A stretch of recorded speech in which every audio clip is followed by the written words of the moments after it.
ओम श्री गणेशाय नमः। ओम श्री शिवाय नमस्तुभ्यम। ओम गौरी शंकराय नमः। संतान सप्तमी का महान व्रत करने वाली सभी बहनों का मेरे भक्ति चैनल अर्पण म्यूज़िक में स्वागत है। संतान सप्तमी का व्रत माताएं बहनें अपनी संतानों की रक्षा, सुख, स्वास्थ्य, समृद्धि, दीर्घायु और सभी मंगल शुभकामनाओं के लिए करती हैं। शीघ्र संतान प्राप्ति की कामना से भी ये व्रत किया जाता है। संतानों से संबंधित सभी शुभ इच्छाओं के लिए ये महान वरदायी व्रत शिव पार्वती जी के पूजन से किया जाता है। इसे मुक्तावरण या ललिता सप्तमी व्रत भी कहा जाता है और इसे स्त्री और पुरुष दोनों ही रख सकते हैं। इस दिन सूर्य नारायण जी की भी पूजा की जाती है। आज हमारे इस वीडियो में हम जानेंगे इस वर्ष यानी 2023 में इस व्रत की तिथि, शुभ मुहूर्त, पूजन सामग्री, पूजन विधि और कथा क्या है। ये व्रत हर वर्ष भाद्रपद महीने की शुक्ल पक्ष की सप्तमी तिथि के दिन रखा जाता है। इस साल सप्तमी तिथि 22 सितंबर को पड़ रही है। भाद्रपद महीने के शुक्ल पक्ष की सप्तमी तिथि 21 सितंबर को दोपहर 2:14 से शुरू होकर 22 सितंबर 2023 को दोपहर 1:35 तक समाप्त होगी। उदया तिथि के अनुसार 22 सितंबर को व्रत रखा जाएगा। ब्रह्म मुहूर्त है सुबह 4:35 से सुबह 5:22 तक। अभिजीत मुहूर्त है सुबह 11:49 से दोपहर 12:38 तक। अमृत काल है सुबह 6:47 से सुबह 8:23 तक। इसके लिए जो सामग्री लगती है वह है शिव पार्वती जी की प्रतिमा, पिंड आकार के शिव पार्वती गणेश, लकड़ी की चौकी, पीला कपड़ा, पंचामृत, दूध, जल, कलश, अक्षत, रोली, मौली, केले के पत्ते, केले के फल, धतूरे का फल, लाल फूल, सफ़ेद फूल हो तो आंकड़े का फूल भी ले सकते हैं, जनेऊ, दूर्वा, कपूर, दिया बाती, आम का पल्लव, भोग लगाने के लिए खीर, 7 मीठी पूड़ियाँ या पुआ, कपूर, लौंग, सुपारी, सुहाग का सामान, चांदी या सोने का कड़ा या रेशम का धागा और दक्षिणा।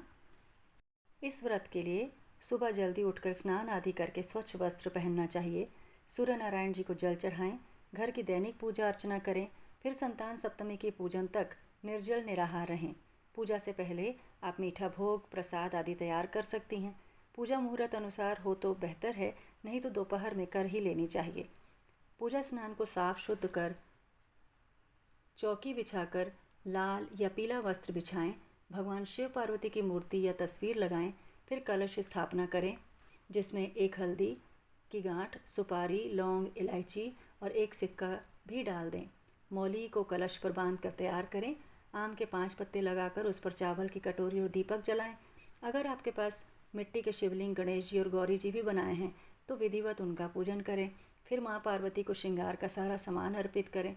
फिर 7 गांठों वाला सफ़ेद सूती या मौली का धागा तैयार करके भगवान को अर्पित करें। या आपके यहाँ चांदी का कड़ा या छल्ला या सोने का कड़ा जो भी चलता है उसे चढ़ा सकते हैं, जिसे पहले गंगा जल, दूध आदि से शुद्ध कर लें। फिर अक्षत, रोली, चंदन, दूर्वा सारी सामग्री भगवान को और सभी देवी देवताओं को अर्पित करें। फूल चढ़ाएं, फल चढ़ाएं, भोग लगाएं, दक्षिणा चढ़ाएं और धूप दीप आदि जलाकर समर्पित करें और फिर कथा सुनें। फिर आरती और हवन करके विधिवत पूजा को संपन्न करें। फिर 7 गांठों वाली डोर या छल्ला या कंगन अपने दाहिने हाथ में पहने।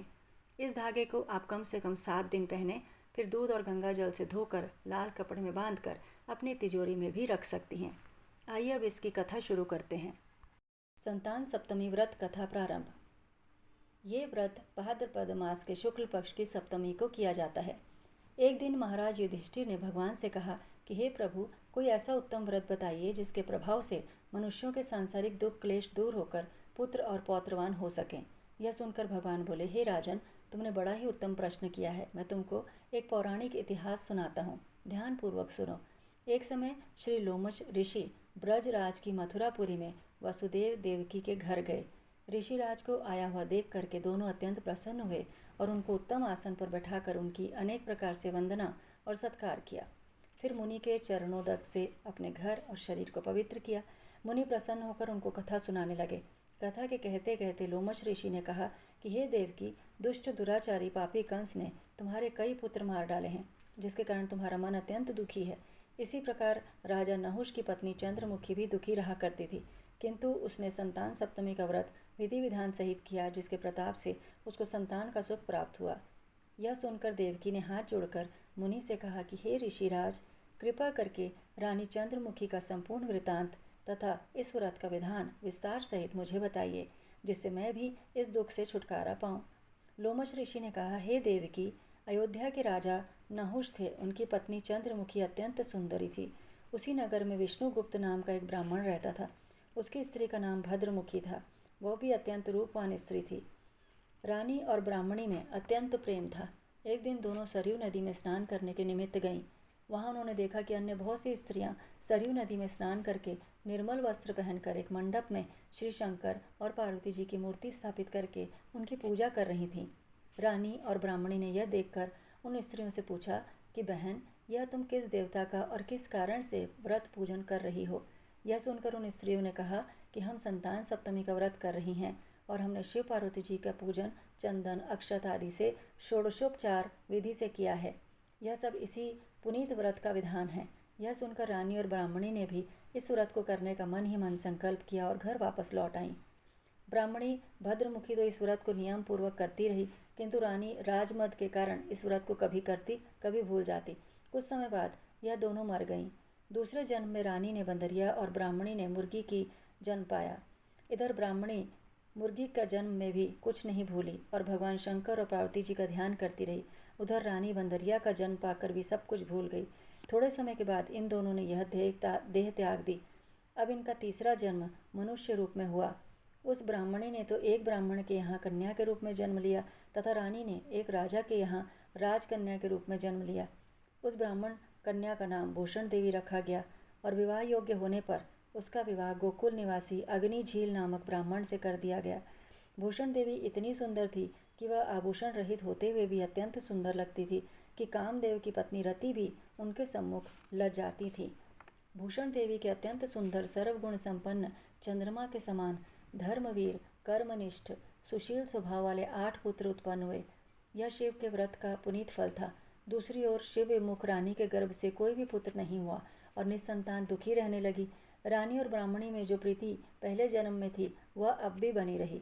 रानी जब वृद्धावस्था को प्राप्त होने लगी तब उसके एक गूंगा और बहरा तथा बुद्धिहीन अल्प आयु वाला एक पुत्र हुआ और वह 9 वर्ष की आयु में इस क्षीण भंगुर संसार को छोड़कर चला गया। पुत्र शोक में अत्यंत दुखी हो व्याकुल रहने लगी।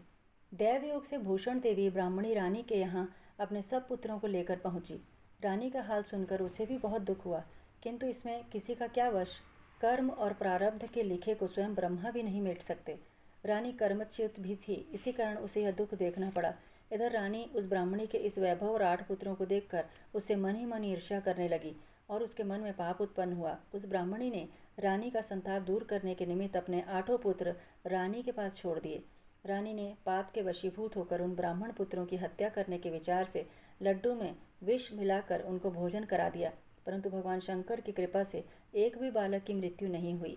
यह देखकर तो रानी अत्यंत ही आश्चर्यचकित हो गई और इस रहस्य का पता लगाने की मन में ठान ली। भगवान की पूजा सेवा से निवृत्त होकर जब भूषण देवी आई तो रानी ने उससे कहा कि मैंने तेरे पुत्रों को मारने के लिए इनको जहर मिलाकर लड्डू खिला दिए, किंतु इसमें से एक भी नहीं मरा। तूने ऐसा कौन सा दान पुण्य व्रत किया है जिसके कारण तेरे पुत्र भी नहीं मरे और तू नित्य नए सुख भोग रही है? तू बड़ी सौभाग्यवती है। इस सब का भेद तू मुझसे निष्कपट होकर समझा। मैं तेरी बड़ी ऋणी रहूंगी। रानी के ऐसे दीन वचन सुनकर भूषण ब्राह्मणी कहने लगी, हे रानी सुनो, तुमको 3 जन्म का हाल कहती हूँ, सो ध्यान पूर्वक सुनना। पहले जन्म में तुम राजा नहुष की पत्नी और तुम्हारा नाम चंद्रमुखी था। मेरा नाम भद्रमुखी था और मैं ब्राह्मणी थी। हम तुम अयोध्या में रहते थे और मेरी तुम्हारी बड़ी प्रीति थी। एक दिन हम तुम दोनों सरयू नदी में स्नान करने गए और दूसरी स्त्रियों को संतान सप्तमी का उपवास शिव जी का पूजन अर्चन करते देखकर हमने तुमने भी उस व्रत को करने की प्रतिज्ञा की थी। तुम तो राजमत के कारण सब भूल गई और झूठ बोलने का तुमको दोष लगा, जिसे तुम आज भी भोग रही हो। मैंने इस व्रत को आचार विचार सहित नियम पूर्वक सदैव किया और आज भी करती हूँ। दूसरे जन्म में तुमने बंदरिया का जन्म लिया और मुझे मुर्गी का जन्म मिला। भगवान शंकर की कृपा से इस व्रत के प्रभाव और भगवान नाम को मैं इस जन्म में भी नहीं भूली और निरंतर उस व्रत को नियम अनुसार करती रही। तुम अपने इस संकल्प को इस जन्म में भी भूल गई। मैं तो समझती थी कि तुम्हारे ऊपर जो भारी संकट है उसका एकमात्र यही कारण है और दूसरा इसका कारण नहीं हो सकता। इसलिए कहती हूँ कि आप अब इस संतान सप्तमी के व्रत को करिए, जिससे यह संकट दूर हो जाए। लोमश जी ने कहा कि हे देवी, भूषण ब्राह्मणी के मुख से अपने पूर्व जन्म की कथा और व्रत संकल्प इत्यादि सुनकर रानी को पुरानी बातें याद आ गई और पश्चाताप करने लगी। अब रानी भूषण ब्राह्मणी के चरणों में पड़ क्षमा याचना करने लगी और भगवान शंकर पार्वती की अपार महिमा के गीत गाने लगी। उसी दिन से रानी ने नियमानुसार संतान सप्तमी का व्रत किया, जिसके प्रभाव से रानी को संतान सुख भी मिला और संपूर्ण सुख भोग कर रानी शिवलोक को गई। भगवान शंकर के व्रत का ऐसा प्रभाव है कि पथ भ्रष्ट मनुष्य भी अपने पथ पर अग्रसर हो जाता है और अंत में ऐश्वर्य भोग कर मोक्ष पाता है। लोमश ऋषि ने फिर कहा कि हे देवकी, इसलिए मैं तुमसे भी कहता हूँ कि तुम भी इस व्रत को करने का दृढ़ संकल्प अपने मन में करो, तो तुमको भी संतान सुख प्राप्त होगा। इतनी कथा सुनकर देवकी हाथ जोड़कर लोमश ऋषि से पूछने लगी, हे ऋषिराज, मैं इस पुनीत व्रत को अवश्य करूँगी, किंतु आप इस कल्याणकारी और संतान सुख देने वाले व्रत का विधान, नियम, विधि आदि विस्तार से समझाइए। यह सुनकर ऋषि बोले, हे देवकी, यह पुनीत व्रत भादों के महीने की शुक्ल पक्ष की सप्तमी के दिन किया जाता है। उस दिन ब्रह्म मुहूर्त में उठकर किसी नदी अथवा कुएं के पवित्र जल से स्नान करके निर्मल वस्त्र पहनना चाहिए। फिर श्री शंकर भगवान तथा जगदम्बा पार्वती जी की मूर्ति की स्थापना करें। इन प्रतिमाओं के सम्मुख सोने चांदी के तारों का या रेशम का एक गंडा बनाएं। उस गंडे में 7 गांठें लगानी चाहिए। इस गंडे की धूप दीप अष्टगंध से पूजा करके अपने हाथ में बांधें और भगवान शंकर से अपनी कामना सफल होने की शुद्ध भाव से प्रार्थना करें। तदंतर 7 पुआ बनाकर भगवान को भोग लगावें और साथ ही पुआ और यथाशक्ति सोने और चांदी की एक अंगूठी बनाकर इन सबको एक तांबे के पात्र में रखकर और उनका षोडशोपचार विधि से पूजन करके किसी सदाचार धर्मनिष्ठ कर्मनिष्ठ सत्पात्र ब्राह्मण को दान में दे देवें। इसके पश्चात 7 पुआ स्वयं प्रसाद में ग्रहण करें। इस प्रकार इस व्रत का पारायण करना चाहिए। प्रतिमास की शुक्ल पक्ष की सप्तमी के दिन हे देवकी, यदि इस व्रत को इस प्रकार नियम पूर्वक करने से समस्त पाप नष्ट होते हैं और भाग्यशाली संतान उत्पन्न होती है और अंत में शिवलोक की प्राप्ति होती है। हे देवकी, मैंने तुमको संतान सप्तमी का व्रत संपूर्ण विधान विस्तार सहित वर्णन कर दिया है। उनको अब तुम नियम पूर्वक करो, जिससे तुमको उत्तम संतान प्राप्त होगी। इतनी कथा कहकर भगवान आनंद कंद श्री कृष्ण ने धर्मावतार युधिष्ठिर से कहा कि लोमश जी इस प्रकार हमारी माता को शिक्षा देकर चले गए। ऋषि के कथनानुसार हमारी माता देवकी ने इस व्रत को नियमानुसार किया, जिसके प्रभाव से हम उत्पन्न हुए। यह व्रत विशेष रूप से स्त्रियों को तो कल्याणकारी है ही, परंतु पुरुष को भी समान रूप से कल्याणदायक है। संतान सुख देने वाला, पापों का नाश करने वाला यह उत्तम व्रत है, जिसे स्वयं भी करें और दूसरों से भी कराएं। नियम पूर्वक जो इस व्रत को करता है और भगवान शंकर और पार्वती जी की सच्चे मन से आराधना करता है, वह निश्चय ही अमर यश प्राप्त करके अंत में शिवलोक को प्राप्त होता है। इति श्री संतान सप्तमी कथा संपूर्ण। हमने संतान सप्तमी के बारे में ये विस्तृत जानकारी विभिन्न माध्यमों, गूगल और धार्मिक पुस्तकों के माध्यम से आपके लिए एकत्रित की है। इसमें कोई त्रुटि हो तो क्षमा कीजिएगा और बाकी आप पूजा की विधि अपने बड़ों से हमेशा जानती ही आई हैं। और ये वीडियो आपको कैसा लगा हमें कमेंट करके ज़रूर बताइएगा और नए विषयों के साथ आपसे फिर मुलाकात होगी। श्री शिवाय नमस्तुभ्यं। श्री गौरी शंकराय नमः।